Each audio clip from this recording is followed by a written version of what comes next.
ትዕግስት በፍቅረኛዋ የደረሰባት እንግዲህ ጭካኔ ጠባሳ እጅግ የሚያስፈራ ነው። ለመመልከትና ለመስማት እጅግ የሚያዳግት ነው። እየገባችሁ እንግዲህ ዩቲዩብ ላይ ተመልከቱ። ትዕግስት ፍትህ ለማግኘት የሄደችበት ርቀት እጅግ የሚያስገርም ነው። ምንም እንኳን እንግዲህ አሁን ግለሰቡ ቢታሰርም በዋስ ነገ ሊለቀቅ ይችላል። ነገ ደግሞ ከተለቀቀ እኔንም ቤተሰብንም ይገልኛል በማለት እንግዲህ አሁን በሚዲያ ላይ ወጣለች። ስለዚህ እንግዲህ ሊገላት የነበረው ወጣት ተላልፎ ተሰጥቷል። በወጣቷ ላይ የመግደል ሙከራ ወንጀል ፈጽሞ የተሰወረን ተጠርጣሪ በቁጥጥር ስር አውሎ ለአማራ ፖሊስ ዋና ጠቅላይ መምሪያ ማስረከቡን የአዲስ አበባ ፖሊስ ጠቅላይ መምሪያ አስታውቋል። ከሰሞኑ እጅግ ብዙዎችን ያሳዘነ እንዲሁም ብዙዎችን ያስደነገጠ አንድ ታሪክ በሚዲያ ተሰምቶ ነበረ። ይኸውም አስደንጋጭ ታሪኳን ያካፈለችን ትዕግስት አየነውን በተመለከተ ነበረ። ትዕግስት ፍቅረኛዬ ባለችው ባመነችው ሰው ተከርታ እስከ መግደል ሙከራ ደርሶባታል። ሆረር ፊልምን በሚያስንቅ መልኩ የአካል ድብደባ፣ የእጅ መቆረጥ፣ የአንገት መቀላት፣ የሆድ መተልተል ደርሶባታል። ፈጣሪ ፈቅዶ አገላጋይ ባይደርስላት ኖሮ ምናልባትም በህይወት ላትተርፍ ትችል ነበር። ባለታሪኳ ትዕግስት አየነው ብዙ አካላዊ ጥቃት ያደረሰባትን አረመኔው ፍቅረኛዋን ለህግ ለማቅረብ የሄደችበት ርቀት ብዙዎችን አስገርሞ ነበረ። ጥቃት አድራሽ ፍቅረኛዋን ለማስያዝ ከተደበቀበትም እንዲያዝ ለማድረግ ስትል ህይወቷን በድጋሜ አደጋ ላይ በሚጥል መልኩ አረመኔው ፍቅረኛዋን ካለበት ወደሷ እንዲመለስ በማድረግ ይቅርታም አርጌልሃለሁ በማለት ከጠላቷ ጉያ በማደር ያለበትን የመኖሪያ አድራሻም በደንብ በመሰለል አረመኔውን አስይዘዋለች። ትዕግስት በስተመጨረሻ በመልእክቷ እንዲህ ብላ ነበረ። ግለሰቡ ለመጀመሪያ ጊዜ ተይዞ በዋስ እንደተለቀቀው አሁን ለሁለተኛ ጊዜ ከተለቀቀ ከባድ ችግር ውስጥ እገባለሁ። አረመኔው ከስር ከተፈታ ከዚህ በኋላ የሚያጠቃው ቤተሰቦቼን ነው። ስለሆነም ይህ ግለሰብ ተገቢውን ቅጣት እንዲያገኝ እፈልጋለሁ ስትል ተማጽና ነበር። ይህንን አስመልክቶ ከፖሊስ ኮሚሽን የተሰማውን መግለጫ በተጨማሪም በድጋሜ ባለታሪኳ አሁን ላይ እየፈራች ስላለው ነገር በዝርዝር መረጃዎቹን እናሰማችኋለን። ሰላም ጤና ይስጥልን ውድ የሀገሬ ልጆች፣ በያላችሁበት ሰላማችሁ ይብዛልኝ። ዛሬም አዳዲስ በሆነ መረጃዎች ብቅ ብለናል። ለዚህ ቻናል አዲስ ከሆናችሁ ሰብስክራይብ በማድረግ ሁሌ የምንለቃቸው ቪዲዮዎች እንዲደርሱ ይሁን።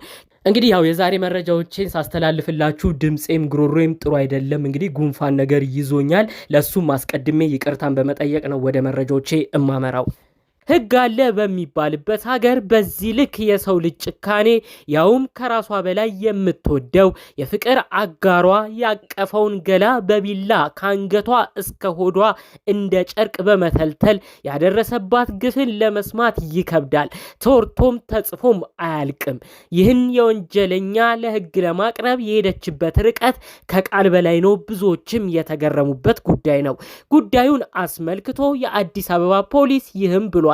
ግለሰቡን በቁጥጥር ስር አውለን ለአማራ ፖሊስ አስረክበናል።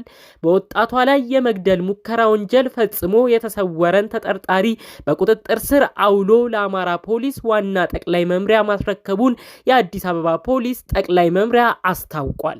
በአማራ ብሔራዊ ክልላዊ መንግስት ባህር ዳር ከተማ ነዋሪ የሆነችና የግል ተበዳይ ወይዘሪት ትዕግስት አየነው የተባለች ወጣት ላይ የመግደል ሙከራ በመፈጸም በፖሊስ ክትትል ሲደረግ በት የነበረው የቀድሞ ፍቅረኛዋ ኢዮብ ወይም ናትናኤል ጫኔ በቦሌ ክፍለ ከተማ ፖሊስ መምሪያ አባላት በቁጥጥር ስር ሊውል መቻሉን ፖሊስ አመላክቷል። ተከሳሹ ከዚህ ቀደም በፍቅረኛው ላይ ወንጀሉን ፈጽሞ የባህር ዳርና አካባቢው ከፍተኛ ፍርድ ቤት ህዳር 19 ቀን 2018 ዓ.ም በዋለው ችሎት በሌለበት በ8 ዓመት ጽኑ እስራት እንዲቀጣ ወስኖበት ነበር። ይሁን እንጂ ተፈላጊው ወደ አዲስ አበባ በመምጣት ተሰውሮ ቆይቶም ነበር። ፖሊስ በተፈላጊው ላይ የወጣበትን የፍርድ ቤት የመያዣ ትዕዛዝ መሰረት በማድረግ ባደረገው ከባድ ክትትል ተጠርጣሪውን የካቲት 12 ቀን 2018 ዓ.ም ከቀኑ 12 ሰዓት አካባቢ ገርጂ ዱባይ ሞል አካባቢ በቁጥጥር ስር መዋሉ ለአማራ ፖሊስ ዋና ጠቅላይ መምሪያ ማስረከቡን በመግለጫው አመላክቷል። እጅግ ብዙዎችን ያነጋገረው ይህ ታሪክን አስመልክቶ ብዙዎች ሀሳብ አስተያየት እየሰጡበት ይገኛል። እንግዲህ ብዙ ጥቃት የደረሰባት ይህችታችን ፍቅረኛዋ የነበረውን በመቀጠልም አረመናዊ ድርጊት አድርሶ በጣም በከባድ ሁኔታ ለሷ ጠላት የሆነውን ግለሰብ እንግዲህ ካለበት እንዲያዝ በማድረግ ከባድ ክትትል አድርጋ ትልቅ ሚናም ተጫውታ ተመልሳ ወደ ፍቅር እንመለስ በማለት ጭምር ያለበትን ቦታ በመሰለል ነው እንግዲህ ይህ ግለሰብ እንዲያዝ ለፖሊስም ጥሩ መረጃዎችን እያቀረበች እንግዲህ ይህ ግለሰብ በስተመጨረሻ እንዲያዝ ነው። የመጀመሪያም ጊዜ እንግዲህ ለመቅረብ ሞክራ እሱንም ይቅርታ ጠይቀው ተይዞ ነበር። በዋስ ወጥቶ ነው። ከዛ በኋላ ግን በሌለበት 8 ዓመት ጽኑ እስራት እንግዲህ ተፈርዶበት ነበር። ታዲያ ይህንን የፍርድ ቤት ውሳኔ ከተረከበች በኋላ 8 ዓመት እንደተፈረደበትም መረጃውና ወረቀቱን ማስረጃዎቿን ካሰባሰበች በኋላ በድጋሚ ይህን ግለሰብ እንግዲህ በማፈላለግ እንደ በፊቱ አላሲዝህም፣ ከዚህ በኋላ ኑሮ ነው አብረን የምንኖረው ብላ ያለበትን ቦታ በደንብ በማጥናት ከፖሊሶችም ጋር በመነጋገር በድጋሚ እንዲያዝ አድርገዋለች ማለት ነው። እንግዲህ አሁንም ቢሆን ይችታችን ደጋግማ የምትናገረው አንድ ነገር አለ።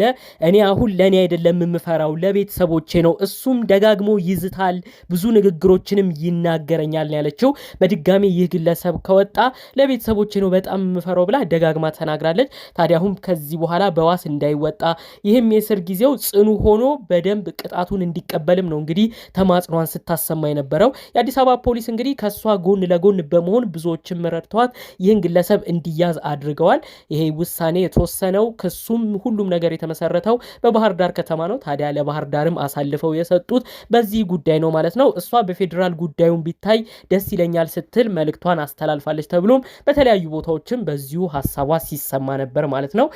እንግዲህ ጠቅለል ባለ መልኩ የትዕግስት አያናው ታሪክ ከተሰማ በኋላ ብዙዎች ሀሳብ አስተያየት አስተላልፈዋል። በዋነኝነት ደግሞ በቤት ውስጥ ሆነው የተለያዩ ድብደባን እያሳለፉ በድብደባ ውስጥ የሚገኙ ሚስቶችን፣ የልጅ እናቶችን በተመለከተ ዋና ዋና መልእክቶች ተሰምተዋል። ብዙዎች ከትዕግስት መማር አለባቸው። በብዙ ጥቃት በብዙ ዛቻ ውስጥ ትዳራቸውን የሚቀጥሉ እናቶች፣ እህቶች ቆም ብለው ሊያስቡ ይገባል። በተለይም ለልጆቼ ስል ዋጋ ልክፈል፣ ለነገ ስል ዋጋ ልክፈል እያሉ ብዙዎች በእንደዚህ አይነት ጥቃት ውስጥ የሚኖሩ አሉ። ሁሉም ቆም ብሎ ሊያስብበት የሚገባበት ሰዓት ነው በማለት ነው እንግዲህ መልእክትም በዚሁ ሲተላለፍ የነበረው። እውነት ነው። ብዙዎች ለልጆቻቸው ሲሉ ዋጋ እየከፈሉ እስከ ህይወት ማጣት የሚደርሱበት ከባድ የህይወት ፈተናንም የሚመሩበት ጉዳይ በተለያዩ ቦታዎች ላይ ታሪኮችንም እንሰማለን። ስለሆነም በብዙ ጥቃት ውስጥ የምትኖሩ የትዳር አጋሮች ባካችሁ ለራሳችሁ ህይወት ቦታ ስጡ ለማለት እፈልጋለሁ። ሁሉም ሰው ለራሱ ሲኖር ነው በመቀጠል ለሌላ ሰው ሊኖር የሚችለው። ለልጆቻችሁ መኖር የምትችሉት በቅድሚያ እናንተ ስትኖሩ ነው። ሁላችሁም ለህይወታችሁ ቦታ ስጡ ለማለት እፈልጋለሁ።